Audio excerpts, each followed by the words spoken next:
It takes around 4 minutes to watch this movie, but it could change forever the way you look at construction equipment and guys in hard hats.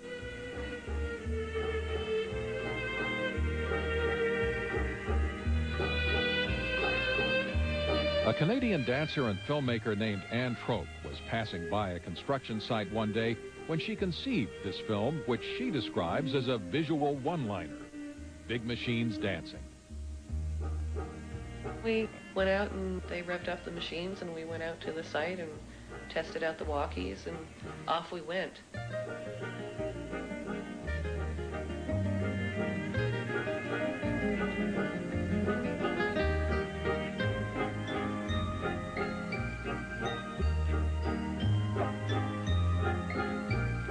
The crew was paid. Ready to do a rehearsal crossover? And seemed to be having a good time.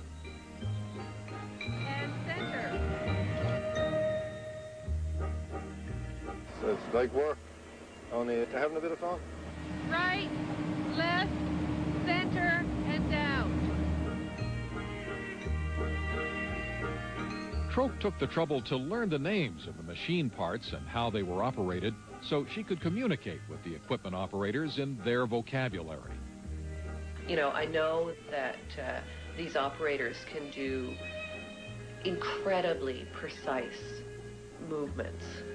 You know, like they could probably tap you on the shoulder with that giant shovel.